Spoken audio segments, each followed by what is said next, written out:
Hello, hello, free thinkers. How are you today? I am here today. This is Sean Speaks, and I have a special guest on the platform today. I'm so excited, y'all. I am like super excited. I have my friend, a new author, Dr. Charlene Maychak. Am I pronouncing that correctly? You are, exactly. Yay! She has authored a new book called Spectrum Secrets. Spectrum Secrets. And she has come onto the platform for us to talk about it and to talk about so much more. Welcome, Dr. Maychak. Thank you for having me, Sean. I appreciate the opportunity. I'm so glad you said Sean, because I'm like, Charlene! I'm trying to be all formal and call you by your professional name, Dr. Maychak. Like, okay, but in my mind, I'm thinking, Charlene. But no, I am so happy to have you here. I'm so grateful to be here. And let me tell you, my friend, you have written a wonderful book. Thank you. And I know that this book is about autism. I've read the book from front to back. And I think I've told you this when you were telling me about the book before I actually had a copy in my hand. I told you that this book was more than just about autism. Absolutely. This book is about uniqueness. When I read this book, what I got from it was finding your okayness with your uniqueness, finding your good with your uniqueness, finding your power with your uniqueness, and finding how you fit in this world in your uniqueness. And even though I know that it's a book about autism, it didn't feel that way to me. Like, I saw myself in some of the stories, right? I felt the pain, and I have two children, right? And either one are diagnosed with, autism, but yet I've experienced some of the same experiences with my children, and so I just want people to know, do not think that, oh, this is a book about autism. Right. I don't have a child that has autism. I don't know anybody that has autism. This book is for anyone that needs to learn how to deal with their own emotion, their own emotion from feeling different. Because in actuality, what I gathered from reading the book is that although we label things autism, all these different terms, each and every one of us have a uniqueness that we have in this world. Right. And although we've grouped certain uniquenesses together and called them normal, and other uniquenesses together and call them, autistic or some other label, the reality of it is that we all share a lot of the same things. Right. And that's what makes us beautiful. That's what makes it beautiful. And to me, that is what makes this book beautiful. Thank you. So thank you, Dr. Maychak. I appreciate that. So let's get into it. I don't want to go too deeply into the book, because I really do encourage each and every one of you to read the book. Get a copy of the book. Amazon, you can get it in 2 days. I got mine. In fact, I got my Amazon. I got my hard copy because I like my hard copy. And on books that I think are excellent, I also got my Kindle copy. That way, no matter where I'm at, I can read that book. And so let's get started. Now, you have a son that has autism. Yes, correct. And I'm going to tell you, one of the most amazing things when I first opened the book and I read that story, your story. Which is in the intro. Yes. That right there, I felt you as if I was in that doctor's office with you. Right. Tell us about that experience. Well, so this happened roughly, I would say, 23 years ago. So Gregory is now 25. And so at the time, autism was about 1 in 250. So it was something I didn't know about. It wasn't common. I didn't have friends who had autism or family members or anything like that. So just to give you some uh, background, this was just something totally new. So I wasn't aware of, I mean, like most people, what we knew about autism was what we saw in the movies, like Rain Man or something like that. So um, he, I noticed around age 2 that Gregory wasn't speaking anymore. And I began to worry, and my mom told me not to worry because boys typically take a little longer to speak than girls. And so he was my first son. So likely I listened to my mom and I just allowed um, her guidance to give me some solace because I didn't want anything to be wrong with my baby. But in my heart, I knew something was wrong. So as he progressed, he appeared to be more withdrawn. And that sparked me to take him to the doctor. And in that moment, I remember hoping and praying, Lord, please, don't let anything happen to my baby. I don't want any diagnoses. I mean, I didn't know what to think. I was really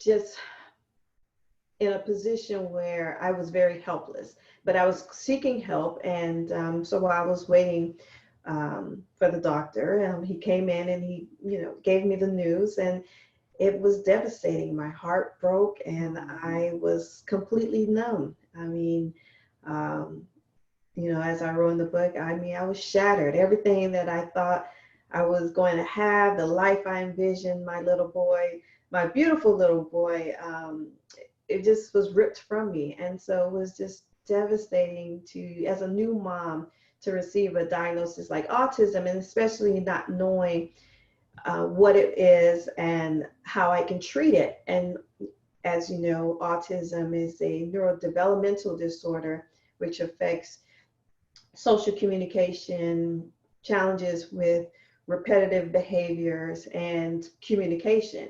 And oftentimes, many autistic children end up having limited vocabulary or end up being nonverbal or have just social challenges that affect their communication style. And it was just something where I just didn't know what I was going to do after receiving that diagnosis. So all I remember is just being so numb. And so that's how I felt. And I felt helpless, and I was sad. And I can't think of any other ways to put it, but it was just heartbreaking for me. And at the time when I was there, I just remember feeling like that I was let down. Oftentimes in churches, they say God, he doesn't come when you want him, but he's right on time. Well, in that moment, I felt like he was late. And not only was he late, he never came. So in that moment, I was devastated. And it was just complete anger and just betrayal and all those emotions. I felt every single thing. And so it was difficult, very difficult to hear. And that's the thing that grabbed me about the book was, when you found out the diagnosis and you talked about it, it was as if you had lost something. Your expectation was of what you thought your son was going to be. And I can, I wrote a note next to it because when I read books, I always like to write notes. And I said, in that moment, she had to allow her child to be who he was, not who she wanted him to be.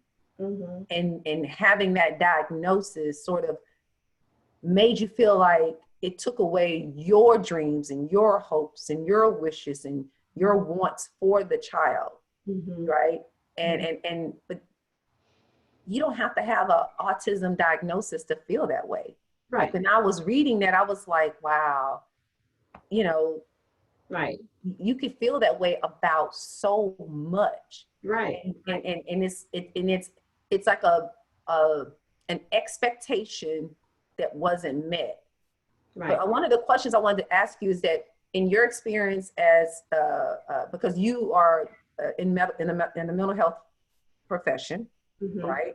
And you deal with all different types. You deal with kids with ADHD and adults, and all the way to people with schizophrenia, right? Absolutely.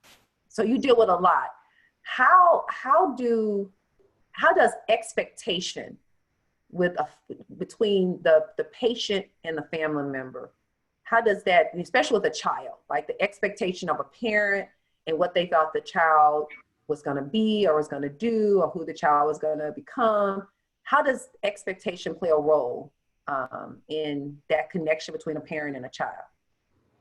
Well, expectation plays a big role because that's the only thing you can change. You can't change the child. So you have to now change your expectation of what you envision and what your child is now capable of doing. And it's almost to the point where you have to have no expectations so that you won't be disappointed, because the more expectations that you place on yourself that aren't met leads to further depression, anxiety, worry, and stress, because now you feel like a failure, because every time you're expecting either yourself or your child to accomplish a goal and it's not met, that's another blow to your ego, to your morale. And so it leads to depression and a feeling of helplessness. So having unrealistic expectations is not healthy. It's really not. And acceptance is really the way to go as far as dealing with parenting a special needs child.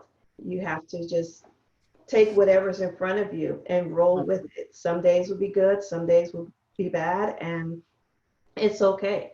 But as long as you hold on to the child you envision, that expectation, that leads to chronic sorrow. And for a very long time, I had chronic sorrow. I mean, I couldn't let go of that person.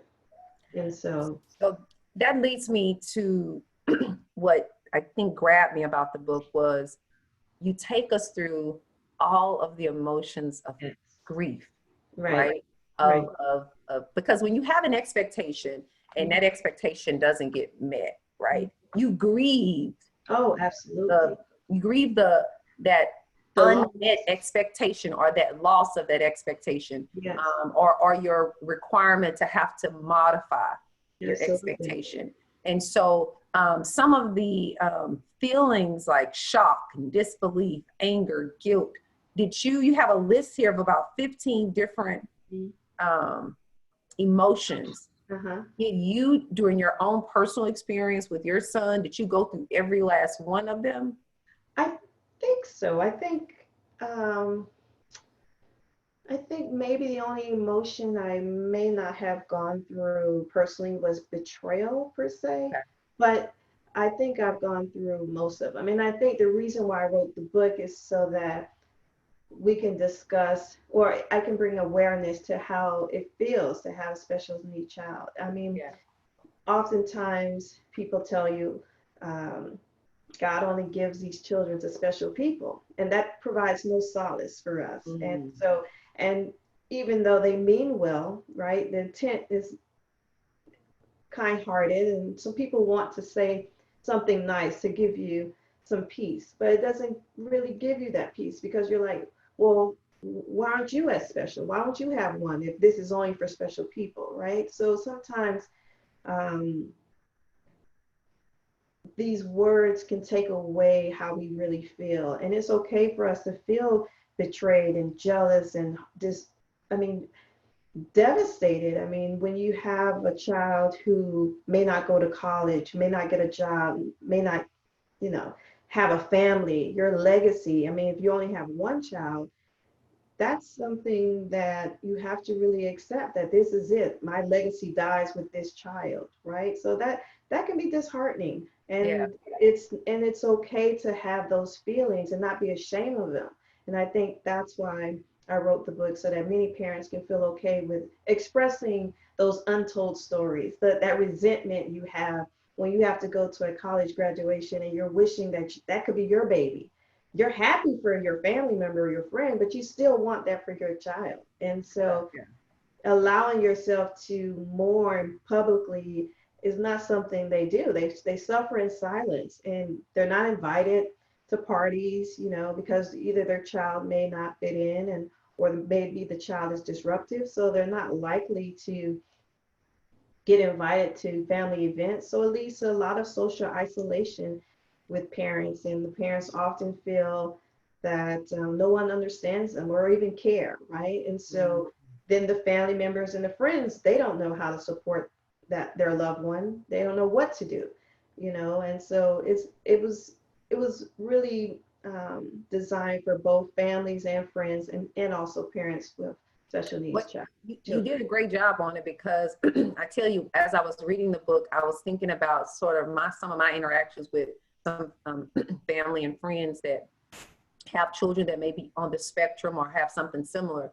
And I can recall, you know, back then kind of thinking that their kid was bad. Right. You know how we use, oh, that's just a bad child. That child can't come to my house. That child's too bad.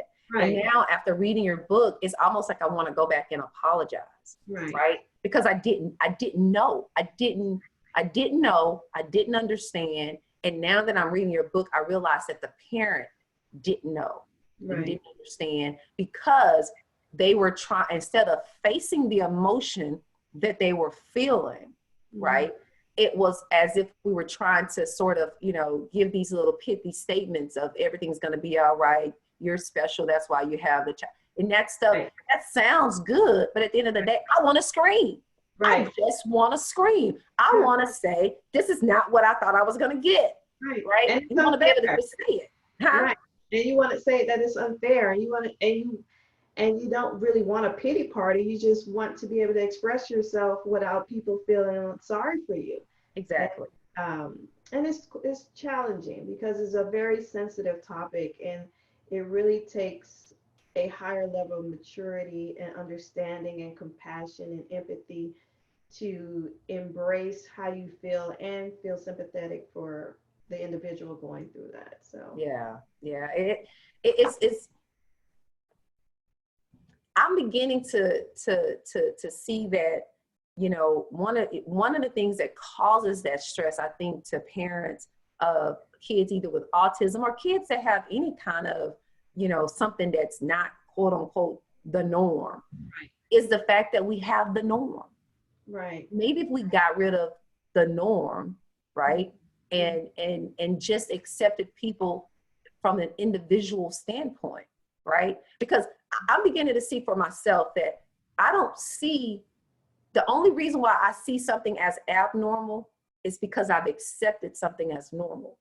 But in actuality, neither can be true, right? Not in actuality, neither can be abnormal or normal. It's just what it is, right? So a lot of times, you know, when for a parent or, you know, a friend or somebody dealing with a kid with autism or some other disorder, the frustration comes because of comparison. And I think one of the things that your book does a great job with, because it works through all of the emotions, is that it helps to neutralize normality and neutralize abnormality, to the point where you just have to accept the child as the child is, because it could be that because we think that a child doesn't speak, we think that he doesn't communicate. It's an assumption. Well, after reading your book and doing some research, it's like, okay, we communicate in so many other ways. You made a reference a couple of times to autistic children can sense energy and they connect with energy, right? And so that lets you know that although as a norm, we communicate with words, but is that the most effective communication? Well, it's not even about like if it's the most effective. Well, I'll say this: nonverbal communication is the most used form of communication, right? Because most of our communication is nonverbal. I mean, we can say I love you, but the way you say I love you and the body language, you know, that you use can resonate the way you love someone, right? It can have a passionate effect, or it can just be agape love. I mean, it just depends on the way you use your nonverbal cues. Babies aren't able to talk, but you know when a baby loves something, wants something. Individuals have pets and they swear to God that that dog can understand what they're saying, and the dog is not even a human being. However, and the dog doesn't communicate, but you know, oftentimes people give credit to their animals or their pets more than a nonverbal special needs individual. And so there's a presumed incompetence because they're not speaking. But these children are so intelligent. And like I said, like what you said about the energy, I mean, energy is everywhere, like in the flowers, the trees, everywhere. I mean, that's who we are as people. I mean, you can walk into a room and someone has great energy and they light up the room, and one person would have a bad day, it would just change the whole atmosphere of an office. So I mean, energy is very powerful, and that I think is what our children respond to the most. If you with our children, they oftentimes there's a lot of overstimulation, if you will, and so they tend to have sensitivities to loud sounds and things of that nature, but or have meltdowns. So you know, I'm not trying to discount some of the challenges, because it is challenging raising a special needs child, especially in the autism community. However, as a parent, the only thing we can change is our energy, right? Being able to radiate a more positive frequency so that that can just, you know, influence our children. Because if the child is having a meltdown and you're having a meltdown, the child's just going to escalate. And so having a calmness is really the only thing you can do to teach your child how to behave, how to manage his emotions or her emotions. And so now, what's the difference between a sensory meltdown and a temper tantrum? I would say, so temper tantrums, in my opinion, are like with neurotypical children, for instance. They're unable to get something that they want, and you just take it away. And I mean, and it's just something that they act out on because they just couldn't get their way, for instance.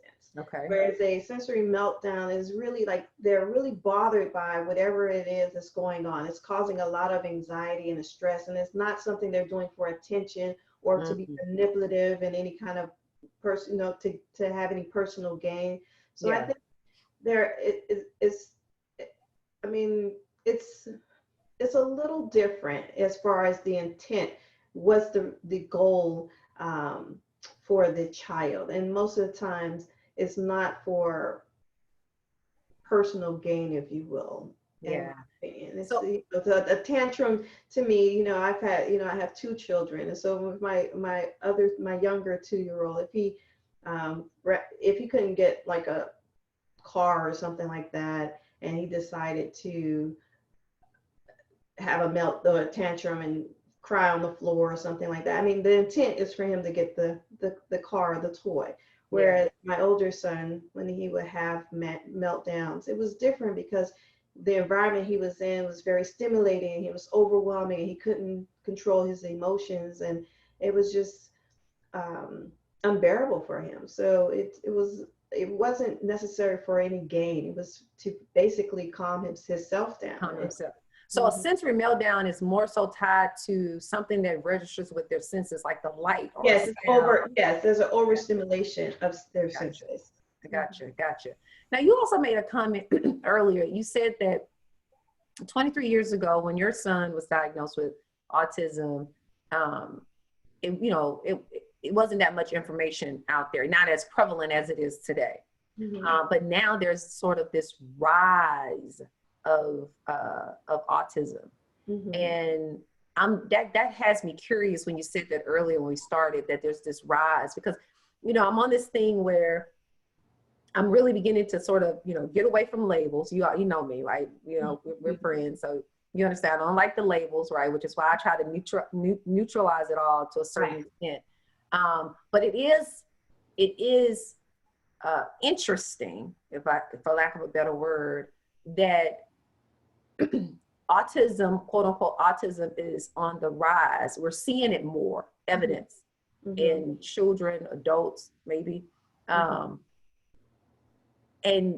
what autistic children do for us is that it requires us to disconnect with what we thought was normal. Is that fair to say? Okay. So now we have this rise of autistic children who are very intelligent, right? They just may express their intelligence in a way that we don't consider to be normal. Could it be sort of a life correction? Do you kind of think, like, when you look at your son now, who's independent to, handsome as all get out, right? Couldn't you would you agree that in your journey in raising him, he almost kind of raised you too, a little bit? Absolutely. Yeah. I mean, well, my son initially was nonverbal, and I had to become his voice. And so one of the things I learned about myself was that I didn't give him the opportunity to have his own voice.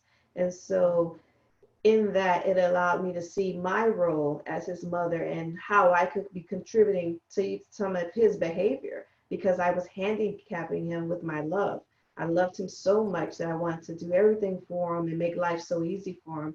And so I think it taught me how to love and let go at the same time. Allow him to fail on his own. Allow him the same challenges and freedom like any other child, so that he can have his own wings, because I wasn't able to see his potential because I was doing everything for him. And I think that's something that many mothers, especially first-time mothers, that we do. We love our children so much that we don't want them to fail. But in order for him to ride that bike, he has to be able to ride it without the training wheels. And I had to take that off. I mean, I had to really allow him to struggle, and for other kids to say, to pick at him and say, why do you talk like that? And he had to learn, like, if I want to talk to other people, I need to speak clearly. And so it was disheartening to watch, but I had to allow him to fall and fail on his own so that he can grow. I mean,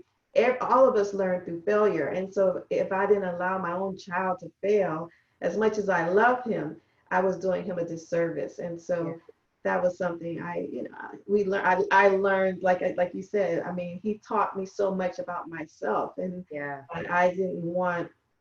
I loved him so much that I almost lost him in my love, right? Wow, that's okay. I got to take a moment with that. You loved him so much that you almost lost him in your love.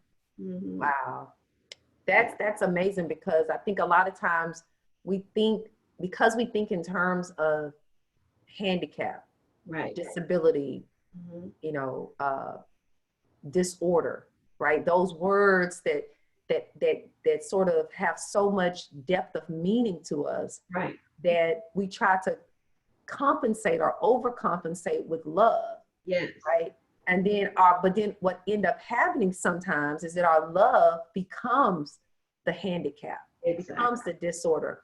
I can recall you telling me this story about you and your son, that you were in the mall, and your son hadn't been able to tie his shoes. I can't remember what age he was, but he was old enough where he should have been tying his shoes. And you didn't think that he was going to be able to tie his shoes. So one day y'all were in the mall, and he had on some tennis shoes, I guess, and his shoe came untied, and you bent down and you started tying his shoe. And a woman who didn't know you in the mall walked up to you, and she didn't know, because your son, looks perfectly, quote unquote, normal, right? So somebody didn't know would know.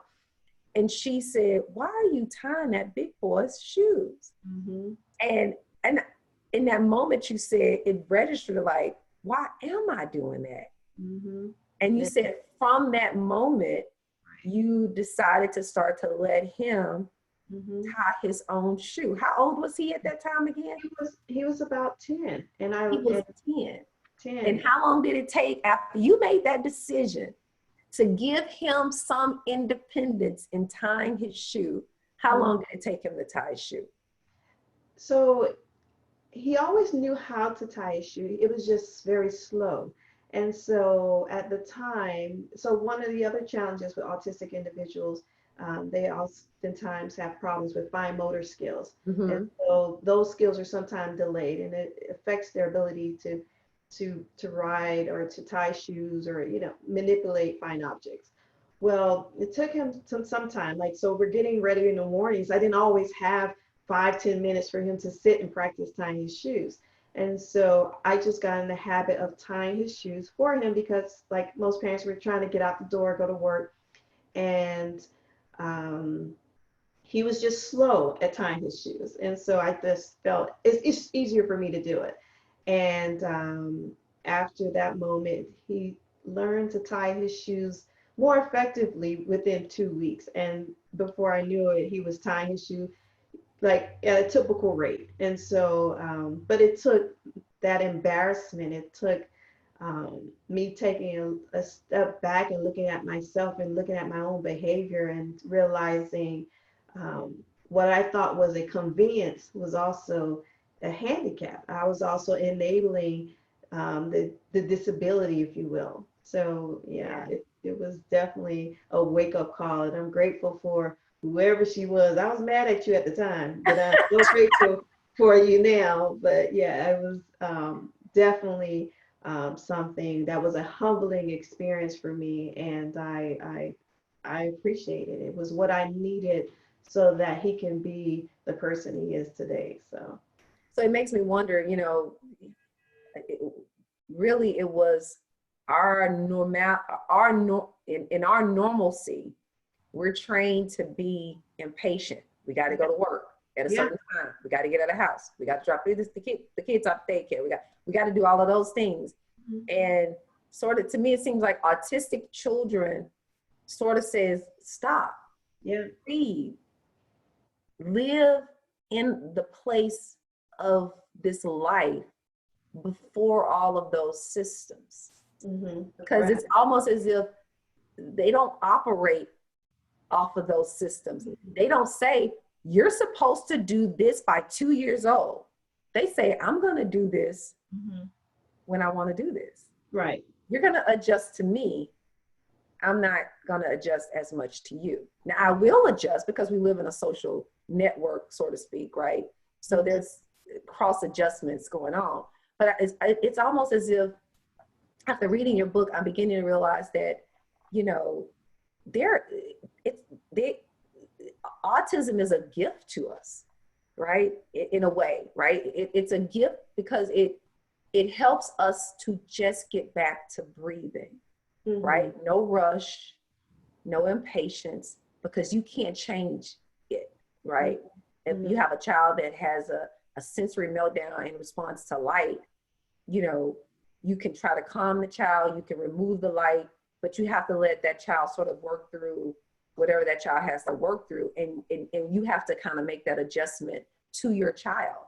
And as you start to make an adjustment and start to modify your expectations, you also grow, right? Because that was something that I connected with all of the stories and how you took us through, the initial diagnosis with some of these people, and then to specific instances where they had to adjust their expectation because the world around them didn't adjust to the fact that they had an autistic child, because they didn't even understand. They thought that the child was just bad. Okay, don't come to my party. And it also shows us too how cruel normality makes us. Right. And I don't think it kind of brought a little bit of a tear to my eye, because it was like, wow, that was probably me. Right. But it was because I had no understanding.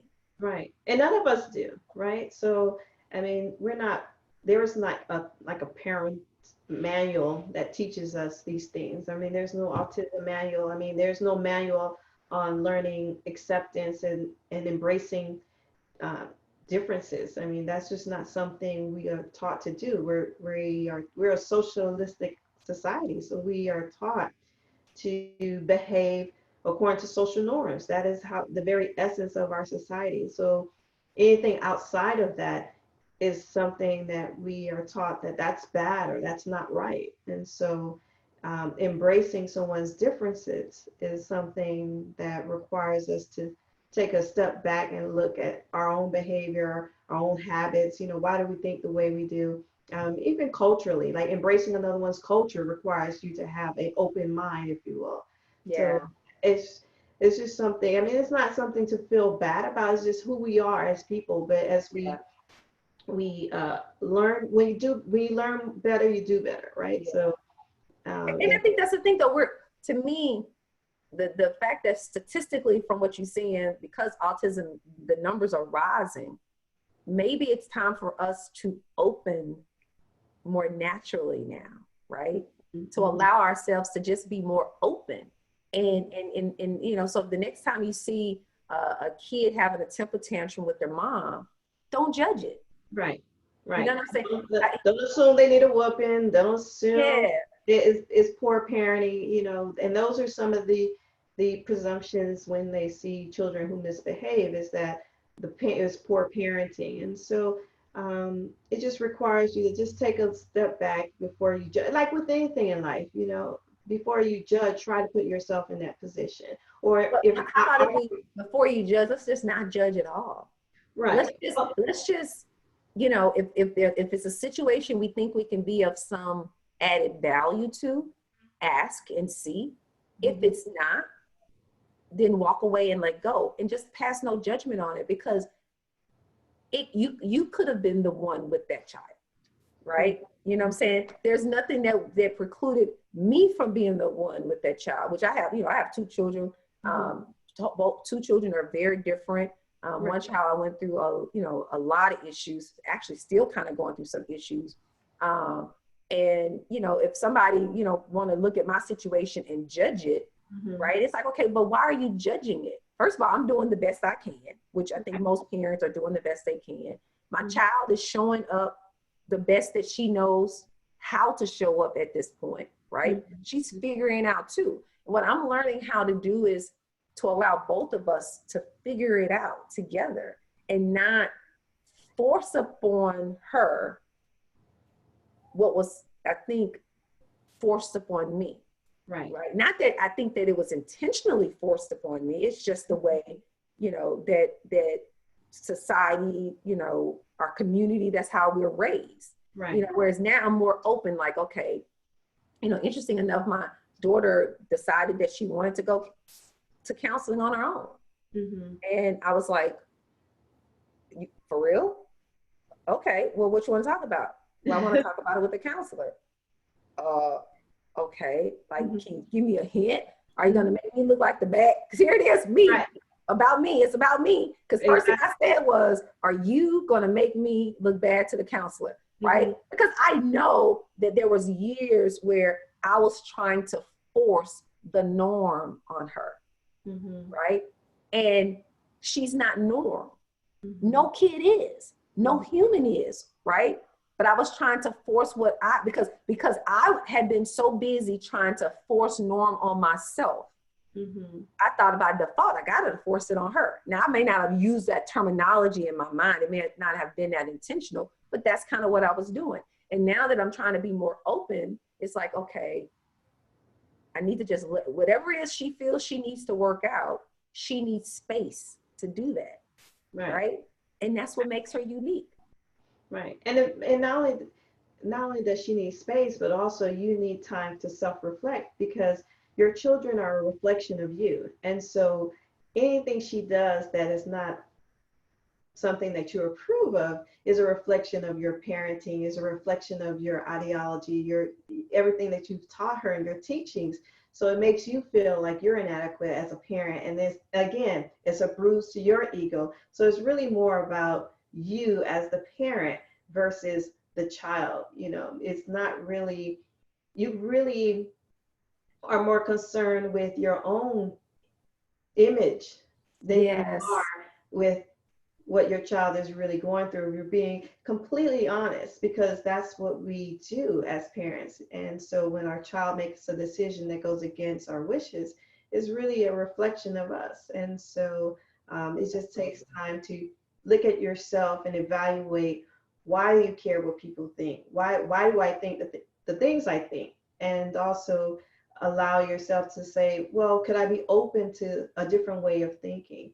And so it's just a matter of self-reflection. Yeah, it's something we all do as parents. I mean, it's something, and that's the beauty of it, is where we can be okay with that and realize that, you know, we weren't in control of our upbringing, but we can control how we move forward and teach our future generation a different way of thinking and being, and having a higher level of acceptance. So exactly, it's definitely something that requires a lot of work, and it's not easy, because you're gonna go back to old behaviors, because that's who you are. You know, the human mind is designed to do what's familiar, so you're gonna always go back to what's familiar, but it requires you to every day have that open mind and stay in a state of consciousness, because as humans, we're always in a subconscious, we're on autopilot. You know, most of the time we think we're always aware of our behavior, but we're not. It's the reason why, you know, you can be standing there eating a bag of Cheetos and don't even realize it. You're like, what am I doing, right? You're supposed to be on a diet, and you're sitting there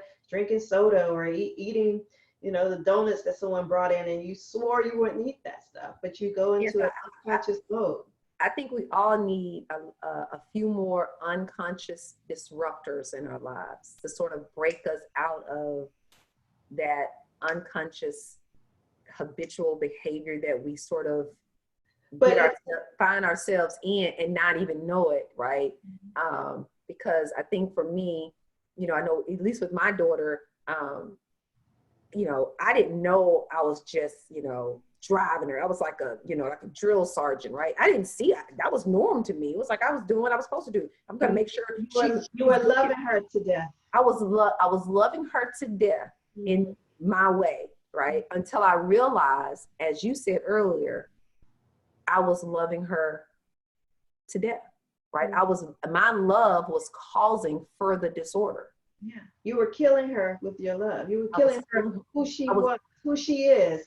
You're killing her. And so, who she is and who she chooses to be. I was killing her because I was making her feel she needed to show up how I wanted her to show up. When in actuality, I wasn't even showing up how I wanted to show up, but I didn't feel like I got any choice in the matter. So you don't get the choice in the matter either. And that's unconscious, that's subconscious conditioning. And she was my disruptor, right? She disrupted me out of my own subconscious patterns, and I didn't even know it. You know what I'm saying? And that to me is kind of the way, when I was reading all of the stories, beautiful stories, it was as if their child, you know, because some people had 4 children and the baby child was one that had autism, or 2 children.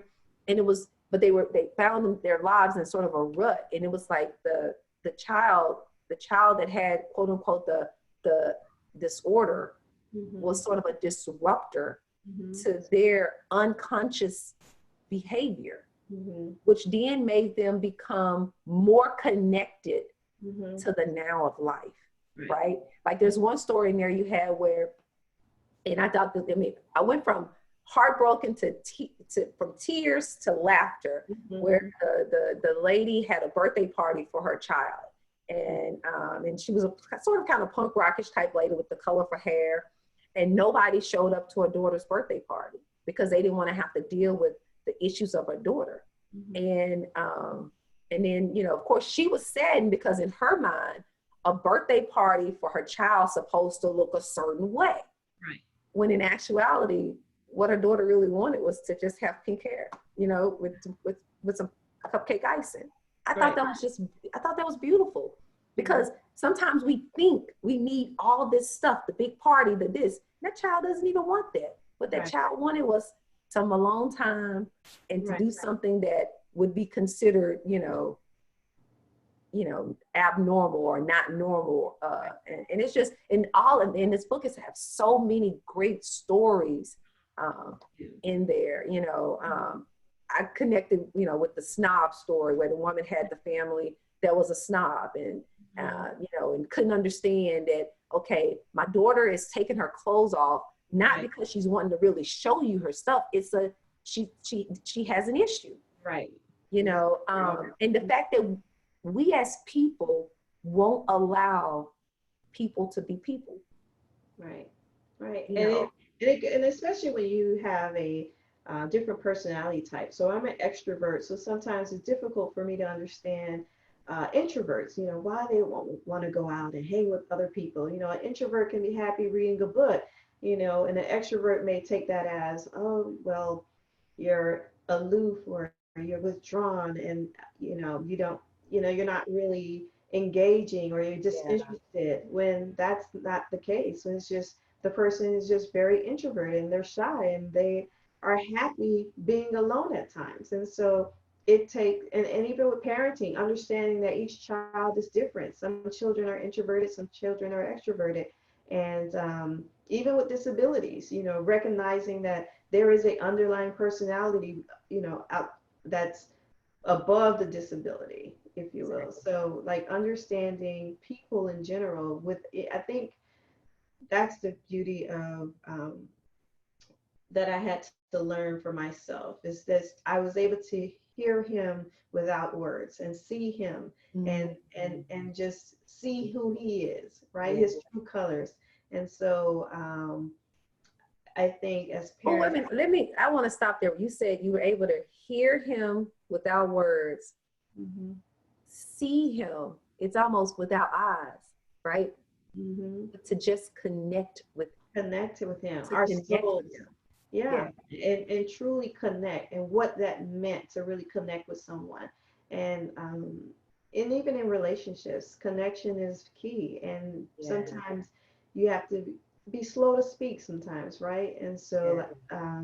I think with my son, he's taught me so much, and he made me a more effective provider because my patients often they come in with one complaint, but they don't really tell me what they really are here to say. But I'm able to connect with them in a way where I can hear what they don't say, and I can Yeah.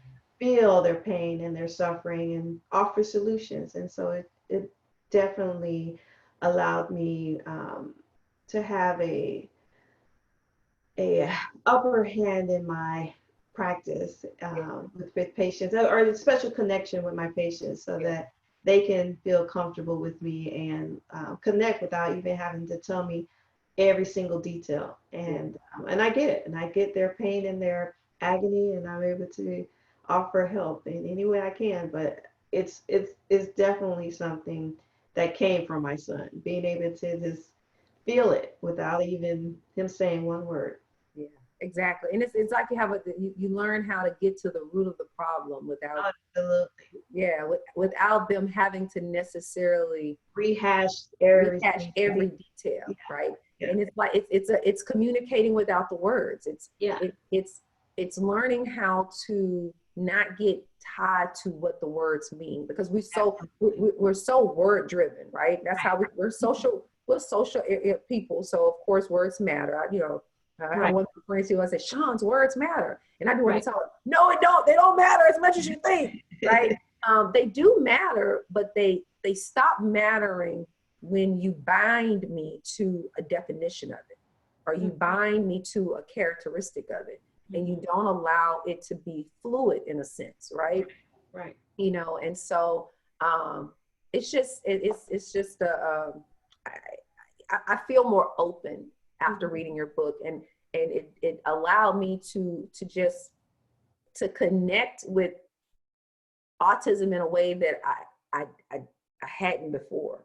Right. Uh, and it also helped me to understand that we all are unique, and we all need to remove our required expectations that we have on other people, Absolutely. including our children, Absolutely. and leave some room for the uniqueness to grow, just like we live in what we call America, what we live in what we call Earth. That was an opportunity for uniqueness to grow. We wouldn't have all these things, you know, we wouldn't even have autism if you didn't allow somebody to be able to create the word Right. and to give characteristic to it. And Right. so I think that, you know, you have some autistic kids out here that are going to do great things, and we Right. don't want to limit them with the label. Right. You know, we want to expand them in Right. all ways. Exactly. Right. Because So, once huh? you, I mean, exactly what you said. I mean, when you box them into your vision, you continue to perpetuate that limitation, right? So you don't allow the universe to paint a different picture. So on your Ooh, vision I board in love your it. head, you need to leave space available for the universe to create who he's going to be. And that's what I've done. I've allowed him to just blossom to whatever he's going to be, and taken away my vision, because my vision is limited. So Wow. You just said some beautiful words there. Box him into your vision. We have to allow, we have to take off the top to the box, take off the sides to the box, take it right? on. And remember that the world that we live in now was painted, was Mhm. created and designed by other people. Right. So, and just because they created and designed the world as we see it now, doesn't mean there's some different brush strokes to be Right. taken going forward. Right. And, 'Cause and, and, and, and we need to allow our children to do that, whether our children have quote unquote autism or our children quote unquote are normal, or maybe we just say, you know what, these are our children. This is their time. This is their life. Let's let them design a new world, right? Let's let them help us to be more patient so that right. in the morning we can sit and we can let them take 20 minutes to tie their shoe. If Right. 20 minutes is what it takes for them, because in that 20 minutes, guess what you get to do? You get to breathe. Yeah. You get to watch. You get to watch your child that went from a baby in your stomach to sitting there tying a shoe. The only reason why you think 20 minutes is too long is because somebody told you it should take 10 seconds. Mm-hmm. But had no one ever made you feel like tying your shoe should take 10 seconds, 20 minutes would have been normal to you too. Right.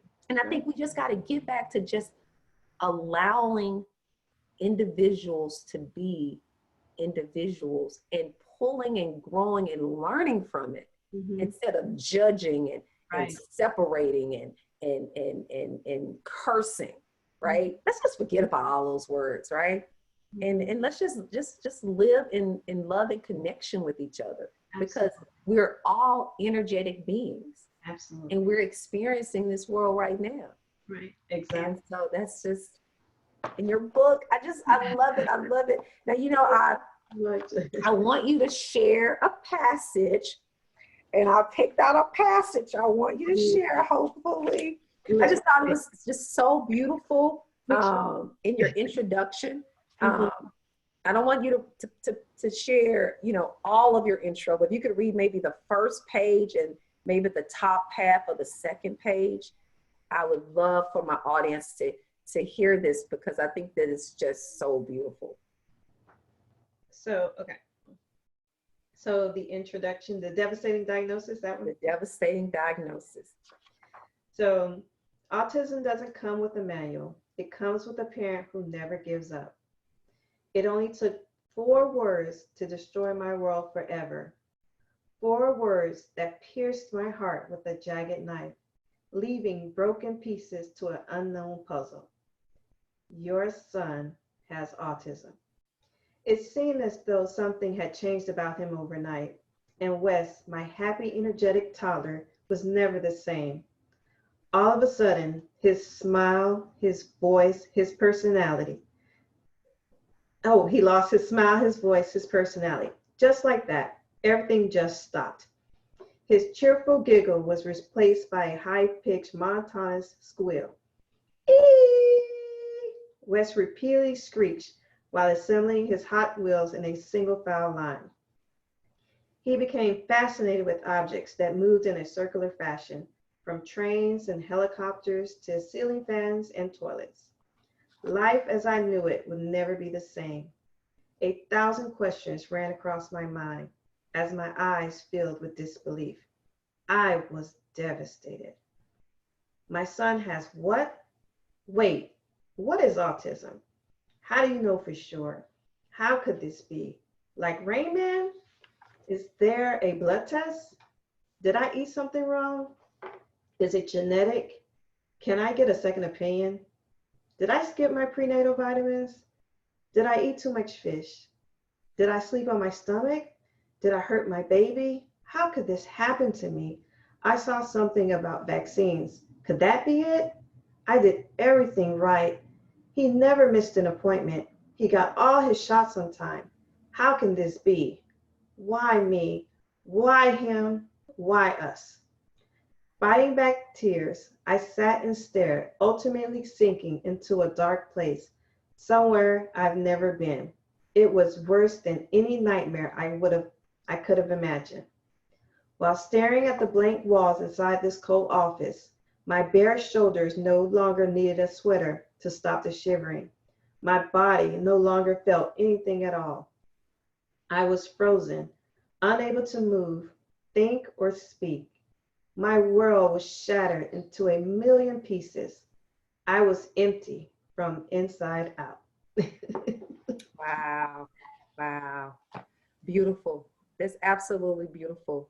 Thank you. Absolutely beautiful. And I love the part right underneath that you say, you know, you ask, how can you fix it? Yeah. And I'm so glad that you realized it was nothing that needed to be fixed. That your child. Myself.